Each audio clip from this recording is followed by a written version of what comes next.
Here's how I made $500 this morning. Today is November 20th, 2025, and I recorded this trade that I took this morning. Um, as y'all can see, I took a 13 EMA breakout. I got in off that big long selling candle that's breaking through the EMA, and I got it for the sale.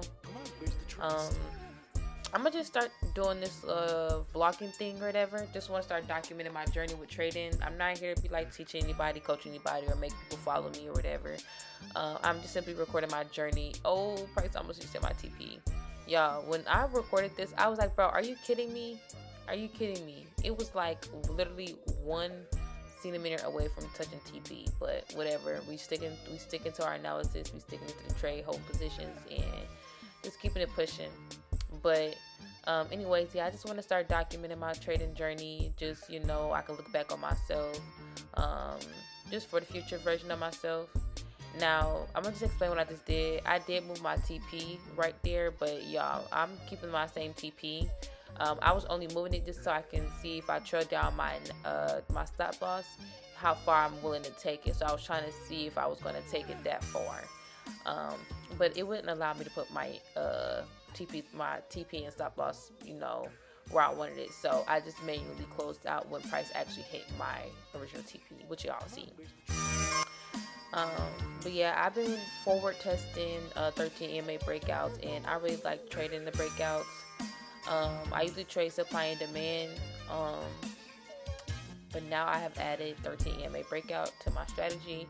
Now there's more to this 13 EMA breakout. It's not just the breakout that is happening, it's just kind of how the setup is set up, which kind of determines whether I'm going to take the 13 EMA breakout or not.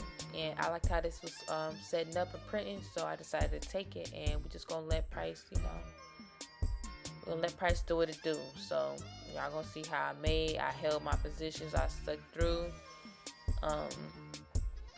One thing about me when I'm in trades, I don't mess with my stop loss or TPs until I get to like a 101. Now I was just seeing that if I was to trail down my stop loss, how far can I, you know what I'm saying, or how close can I keep my SL? I was just thinking of that. But as far as like staying in this trade particularly, I'm gonna keep the original stop loss. So yeah, y'all, I'm just trying to like document my trades. I'm not just gonna be posting just winning trades. I will be posting my winning and my losing trades, just because this is a journey and you are going to lose. And the whole point of day trading is sticking to your rules so that way you can actually see your wins and your losses. If you're not sticking to your rules, you're not able to see if you're really profitable or not, because you're not following instructions. But if you follow instructions and you show up to the market every single day following your instructions, you'll be able to see your actual wins and your actual losses, and you'll be able to see what your run rate is if you care about that, or you can just see how many trades you won in a week if you care about that, or you could just simply see like how much you're understanding the market and how much the market is respecting your decision of where you thought the market was going to go. And that's just simply what I'm doing. I'm just recording the process, and that's it.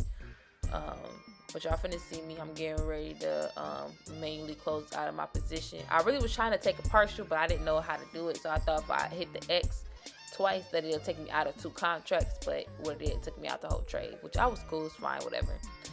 I was fine with my 101. So alright, but yeah, that's enough.